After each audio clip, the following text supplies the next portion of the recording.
Bismillahirrahmanirrahim.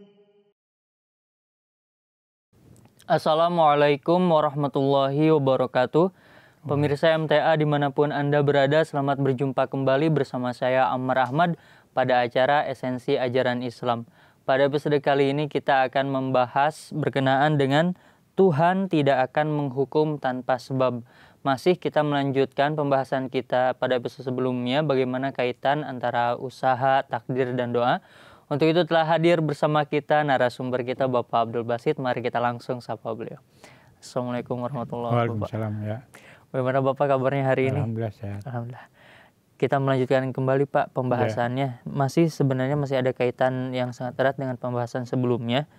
Jadi di sini lebih kepada bahwa orang yang tersesat, orang kafir, lantas orang yang masuk neraka juga banyak orang yang mengira itu juga pun termasuk dalam kendali dan takdir Allah Ta'ala, sudah ditakdirkan. Yang masuk neraka sudah ditakdirkan dan segala macam. Hazrat Rasulullah SAW membahas dan menjawab ini. Silakan Pak memulai pemaparannya. Iya, di sini sudah jelas itu pemahaman yang tidak tepat dan salah ya, bahwa segala sesuatu itu tindakan manusia ditentukan oleh Allah Subhanahu wa taala. Sehingga sebagian orang memiliki pandangan bahwa masuk neraka, masuk surga itu adalah kehendak Allah Subhanahu wa taala ya. Di dalam pembahasan sebelumnya sudah dijelaskan bahwa manusia ini diberi kemampuan, diberi pilihan untuk berbuat sesuatu. Ya, oke. Oleh karena itu tidak ada bagi manusia kecuali apa yang dia usahakan. Ya. Nah di sini Hazrat Masih Maud SAW dalam buku beliau Janggi Muqaddas ya, halaman 231, 243 beliau mengatakan merupakan suatu kesalahan besar jika membayangkan bahwa Al-Quran telah memutuskan beberapa orang patut masuk neraka sebagai suatu paksaan dan mereka itu terpaksa menjadi pengikut dari setan. Bahkan sebaliknya, Allah Subhanahu wa taala telah menyatakan dalam Al-Quran terhadap setan, Inna ibadi laisa laka alaihim sultan ya, bahwa wahai setan, sesungguhnya engkau tidak akan memiliki atau mempunyai suatu kekuasaan atas hamba-hambaku ya, yang soleh lah maksudnya ya. Perhatikan betapa jelas Allah Subhanahu wa taala menyatakan kemerdekaan manusia. Sebenarnya satu ayat ini sudah cukup untuk memuaskan orang yang berpikiran adil. Namun Injil Matius mengemukakan suatu keadaan yang lain sama sekali. Matius menyatakan bahwa iblis telah mengajak Yesus dengan tujuan untuk menggodanya.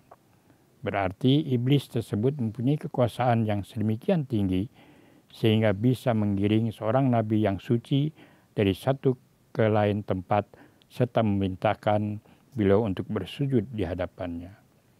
Lalu iblis itu membawa beliau ke sebuah gunung yang tinggi dan memperlihatkan serta menawarkan kepada beliau segala kerajaan di bumi dengan segala kemegahannya. Lihat Injil Matius bab 4 ayat 1-9. Jika direnungkan tentunya tersirat bahwa ayat-ayat Injil tersebut menunjukkan kalau iblis seolah-olah memiliki kekuasaan ilahi. Ia telah membawa Yesus yang enggan ke puncak sebuah gunung dan kuasanya sendiri dan melakukan segala sesuatu yang kekuasaannya hanya dimiliki Tuhan untuk menunjukkan kepada Yesus alaihissalam semua kerajaan di muka bumi. Jika kalian merasa yakin Al-Quran memang mengajarkan bahwa sebagian orang secara terpaksa telah dikutuk masuk neraka atau hati mereka dimeterai, sebenarnya menunjukkan kalau kalian itu belum mempelajari Al-Quran dengan cara yang adil dan sepatutnya perhatikanlah apa yang dinyatakan oleh Allah Subhanahu wa taala. La'amla'anna jahannama minka wa mimman tabi'aka minhum ajma'in. Itu Allah Ta'ala berkata kepada iblis bahwa tentulah aku akan mengisi semua jahanam dengan engkau dan dengan mereka yang mengikuti engkau semua bersama-sama. Surat Sad ayat 86. ayat di atas jelas menunjukkan bahwa Allah Subhanahu wa Ta'ala tidak ada menghukum manusia masuk neraka tanpa suatu sebab. Dia hanya akan menghukum mereka yang patut dihukum karena laku lajak fasik mereka ini. Jadi di sini sudah jelas bahwa ahli neraka itu bukan Allah Ta'ala memaksa mereka masuk neraka, ya. Karena dalam pemaparan tadi sudah jelas bahwa semua itu adalah bagaimana manusia berusaha dan bertindak ini, ya. Dan ini berkenaan dengan setan ini, setan atau iblis tidak akan memiliki kekuasaan, kemampuan untuk menguasai orang-orang saleh. Dikatakan ibadi, ya, hamba-hambaku. Jadi hamba-hamba yang saleh itu tidak akan mempan mau digoda oleh setan atau iblis ini. Oleh karena itu di sini sudah jelas bahwa manusia ini diberi kemampuan untuk mengatasi semua godaan itu. Yang tergoda dia akan masuk neraka, ya, dapat hukumannya, ya. Yang bisa menjaga dirinya, ya, maka dia akan menjadi ahli surga ini. Ya. Jadi dan seperti yang sudah dibahas, ya, di awal juga sekali lagi saya ingin menekankan di sini bahwa manusia ini diberi kemampuan untuk memilih, bertindak sesuai dengan apa kehendaknya itu. Nah, akibat dari tindakannya itu Allah Ta'ala akan memanifestasikan dalam bentuk akibatnya itu, menzahirkan akibatnya itu. Nah, makanya dalam ayat misalnya selanjutnya Allah Ta'ala berfirman, yuzillu bihi katsiran wa yahdi bihi katsiran wa ma yuzillu bihi illal fasiqin, katanya kan. Sebenarnya dengan Al-Quran ini dia dapat menyatakan saatnya banyak orang, ya, sesatnya banyak orang, dan dengan ini juga dia memberikan petunjuk kepada banyak orang. Dan tiada yang dia nyatakan sesat dengan itu kecuali orang-orang yang fasik. Jadi ini bisa jadi bukan kehendak Allah Ta'ala untuk menyesatkan orang kemudian memberikan petunjuknya, tapi tindakan manusia itu, ya, yang menuntun Allah Ta'ala untuk menghukumnya. Tindakan manusia itu yang mencari hidayah, Allah Ta'ala yang menunjukkan hidayahnya. Jadi kalau itu semua nanti ya itu timbul ketidakadilan. Orang akan berkeberatan nanti. Ketika sebagian orang masuk neraka, ahli neraka makanya, ya Tuhan kenapa engkau paksa aku masuk sini? Apa salahku kan? Kan tidak begitu. Begitu juga ahli surga, ya Allah Ta'ala. Ya, engkau sudah berbuat baik kepadaku, aku masuk surga.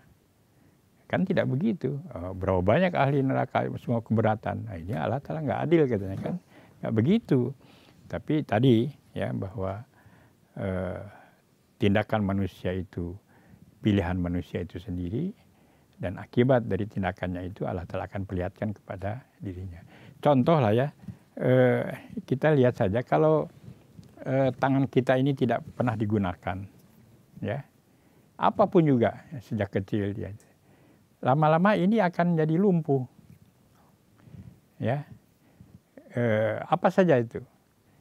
Makanya orang kalau orang olahraga atau apa itu kan selalu dilatih organ tubuhnya, entah apa ya, pelari beda latihannya, tinju beda itunya kan, sumo lain lagi kan, itu lain itu cara makannya, cara latihannya itu, sehingga dia membentukkan begitu. Tapi kalau yang sama sekali tidak pernah kan, coba aja anak-anak yang nggak pernah olahraga apa semua lemes aja tuh nanti tuh kan, lama-lama dia bisa tidak berfungsi, ya seperti begini itu. Masing-masing juga mengatakan itu kalau air bersih pun kalau tergenang lama-lama jadi kotor dia, kan begitu. Nah ini hukum alam ini, itu ketentuan Tuhan.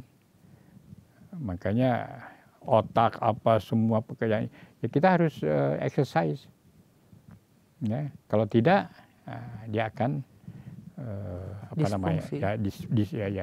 akan fungsinya tidak akan berjalan. Nah sama, ya. Jadi kaidah itu Allah Ta'ala begitu. Jadi ketika seseorang itu dalam tempat lain Hadrat Masih Maud memberikan misal yang sangat sangat jelas dan luar biasa. Jadi kalau seseorang itu menutup pintu jendelanya, ya, maka sinar matahari tidak akan masuk, kan begitu. Nah sekarang menutup jendela itu apa kehendak Allah Ta'ala atau kehendak manusia itu? Manusia kan. Nah ketika jendela itu ditutup, otomatis itu hukum Tuhan mengatakan bahwa takdir Tuhan mengatakan bahwa sinar matahari tidak akan masuk rumah.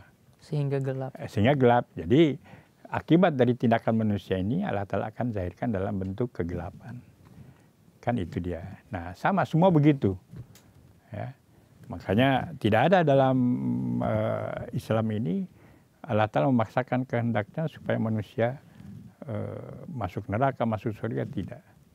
Allah Ta'ala memberikan pilihan kepada manusia untuk memilih jalan yang dia sukai ini. Artinya takdir mengikuti usaha atau sebagai hasil dampak dari usaha manusia gitu Pak? Ya, jadi ketentuan Tuhan itu begitu. Ketentuan begitu. Misalnya di sini dikatakan bahwa berarti manusia itu dihakimi Tuhan berdasarkan perilakunya. Sama seperti orang yang membuka jendela kamar, coba. Yang menghadap matahari di mana sinarnya secara alamiah akan jatuh di mukanya. Sedangkan jika ia menutup jendela, maka ia sendiri yang menciptakan kegelapan di kamarnya itu. Nah itulah. Karena Allah Subhanahu wa Ta'ala adalah sebab dari segala sebab. Di awal juga di episode yang sebelumnya kita sudah membahas secara detail. Allah Ta'ala juga yang menciptakan hukum sebab akibat. Kan begitu. Karena Allah Subhanahu wa Ta'ala adalah sebab dari segala sebab, dia memperkaitkan akibat-akibat tersebut kepada wujudnya sendiri. Namun berulang kali dinyatakan dalam Al-Quran bahwa kesesatan yang diciptakan seseorang adalah buah atau natijah dari laku lajaknya sendiri. Allah Subhanahu wa Ta'ala tidak akan menyesatkan siapapun sebagaimana dinyatakan dalam Al-Quran. Falamma zagu azagallahu qulubahum. Ya. Ini dalam surat As-Saff ayat 6. Maka ketika jadi orang-orang itu ya menyimpang dari jalan benar, azagallahu qulubahum, maka Allah Ta'ala pun menyebabkan hati mereka menyimpang. Dalam ayat lain, fi qulubi maradun fazadahumullahu marada. Maka ketika dalam hati mereka itu ada penyakit, fazadahumullahu marada, maka Allah Ta'ala menambah lagi penyakit mereka ini. Nah, kan begitu. Bal taballahu alaihi bikufrihim, ya. Dan surah An-Nisa ayat 156, bukan Allah Ta'ala telah mencap hati mereka disebabkan kekafirannya. Ya. Jadi di sini bahkan Allah Ta'ala mencap hati mereka disebabkan kekafiran mereka ini. Jadi Allah Ta'ala mencap hati seorang itu ya karena kekufurannya itu. Ya. Inilah keberatan terhadap asas paksaan tersebut malah seharusnya ditujukan kepada kitab suci kalian yaitu umat Kristen, di mana Keluaran bab 4 ayat 21 Tuhan berkata kepada Nabi Musa, tapi aku akan mengeraskan hatinya Firaun. Nah, ini keberatan yang dijawab oleh Hazrat Masih Maud bahwa justru dalam kitab-kitab mereka inilah ada ayat-ayat yang memaksakan kehendak Allah Ta'ala kepada manusia ini kan. Jadi di sini di awal disebutkan bahwa karena Allah Ta'ala yang menciptakan hukum ya, sebab akibat, maka kadangkala Allah Ta'ala memberikan gambaran, mengekspresikan segala sesuatu itu dirujuk kepada Dia yang Maha Kuasa ini. Tapi padahal sebaliknya itu adalah bahwa segala sesuatu itu manusia yang menentukan nasibnya itu. Menarik sekali ayat-ayat yang Hazrat Musa SAW kutip. Kita tahu kan Allah Ta'ala juga beriman khatamallahu ala qulubihim. Bagaimana Allah juga mencap hati mereka, tapi dijelaskan bahwa justru karena mereka layak untuk di Allah Ta'ala kenakan materai. Kemudian tadi ada yang menarik, apabila mereka menyimpang dari jalan yang benar, Allah menyebabkan hati mereka menyimpang. Artinya justru manusia dulu yang menyimpang. Iya, ya. Itu makanya kan falamma zagu ya. Maka tatkala mereka ini kepada obat Yahudi ya, zaman Nabi Musa, falamma zagu azagallahu quluban. Maka ketika hati mereka itu bengkok ya, ketika mereka menyimpang dari, maka Allah Ta'ala menyimpangkan hati mereka ini. Jadi itulah tadi falsafahnya itu. Jadi akibat dari perbuatannya itulah Allah Ta'ala zahirkan. Makanya yahdillahu mayyasha wa yudhillu mayyasha, kan begitu. Allah Ta'ala juga yang memberikan petunjuk kepada yang kehendaki, tapi kan pembahasannya itu bahwa bukan Allah Ta'ala memaksakan kehendaknya supaya manusia mendapatkan hidayah, tapi setelah manusia berusaha untuk mendapatkan hidayah, baru Allah Ta'ala akan menuntun memberikan hidayahnya. Barang siapa yang berlaku ini sesat, ya, dengan mengingkari otomatis dia akan Allah Ta'ala akan menzahirkan kesesatannya itu, ya, dengan perbuatannya itu. Jadi inilah ekspresi di dalam Al-Quran, bahwa kalau orang tidak melihat secara keseluruhan itu, maka akan timbul kesalahpahaman bahwa segala sesuatu itu Allah Ta'ala yang menentukannya, nasibnya apa semua, padahal tidak. Jadi Allah Ta'ala telah memberikan kemampuan, kekuasaan, pilihan kepada manusia untuk memilih dan apa yang dia usahakan. Akibat usahanya itulah yang Allah Ta'ala menzahirkannya ini. Kan makanya tadi sudah jelas sekali Hadrat Rasulullah SAW menyatakan, barang siapa yang menutup jendelanya, ya, maka ya, kegelapan akan mengelilinginya. Jadi barang siapa yang membuka jendelanya, maka sinar matahari akan masuk ke dalam kamar itu dan dia akan menerima cahaya itu. Jadi kan menutup, membuka itu kan pilihan kita. Kan begitu. Nah itulah karena sebab akibat itu Tuhan yang menciptakan, maka kadangkala Allah Ta'ala menyatakan segala sesuatu itu adalah disebabkan Allah Ta'ala. Memang kan begitu. Tapi itu hanya ekspresi bagaimana Allah Ta'ala yang menciptakan segala sesuatu itu. Baik, kemudian juga pembahasan terakhir, di mana ada ayat yang tadi yang Hazrat Musa SAW juga sampaikan bahwa inna ibadi laisa laka alaihim sultan. Artinya bagi mereka yang meyakini bahwa semua telah Allah takdirkan, bahkan berbuat jahat, masuk neraka, justru Allah sendiri sudah bilang sebenarnya hamba-hambaku, yakni kita semua bisa terbebas dari kuasa setan. Artinya kita bisa memiliki kemampuan untuk menghindari perbuatan-perbuatan buruk gitu ya Pak. Iya betul. Ya kan, makanya di sini sudah jelas sekali bahwa bagi hamba-hambaku yang soleh, maka setan tidak akan bisa menguasainya. Jadi itu juga ya, untuk menghindarkan diri dari godaan setan kan usaha. Ya, dan Allah Ta'ala siapapun juga ya bisa melakukannya ini. Ya, tidak ada orang kaya, tidak orang miskin, tidak ada yang berpendidikan, tidak berpendidikan. Ya, syariat Islam itu begitu mudahnya, siapa saja kecuali orang yang memang cacat lah ya, akalnya apa, kelahiran atau sebab-sebab yang lain, itu pembahasan yang lain. Tapi secara amnya, secara umumnya, itu syariat itu ya bisa dilaksanakan siapapun juga. Ya. Manusia yang tidak berpendidikan, orang yang berpendidikan tinggi, ya, orang yang pintar, orang yang sederhana, orang kaya, orang miskin, itu semua syariat bisa dijalankan ini. Ya. Di dalam ayat yang lain Allah berfirman,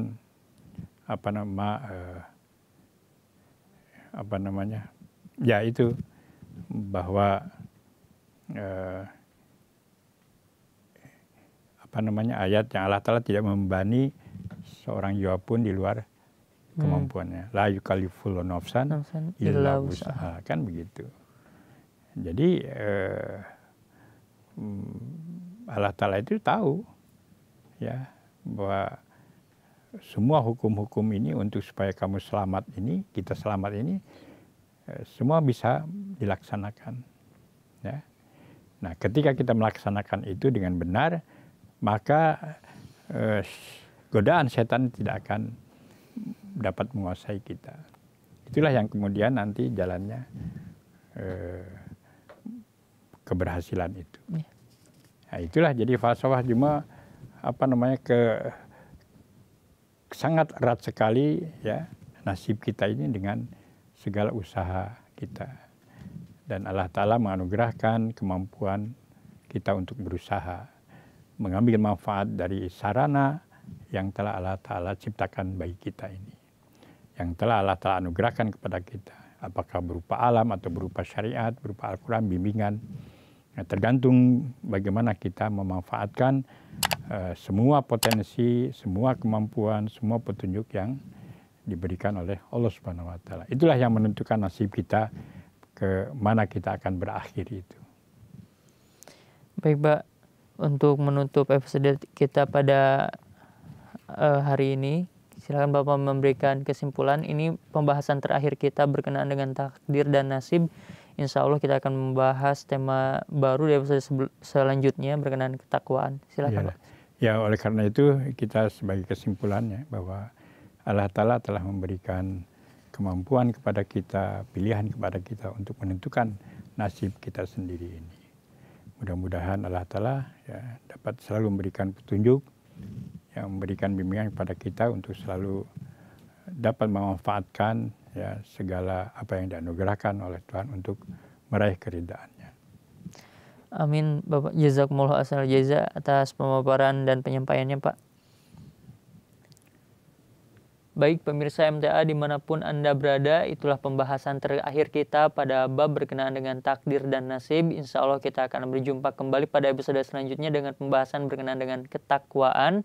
Sangat menarik. Saya Amar Ahmad berserta kru yang bertugas undur diri. Assalamualaikum warahmatullahi wabarakatuh. Waalaikumsalam.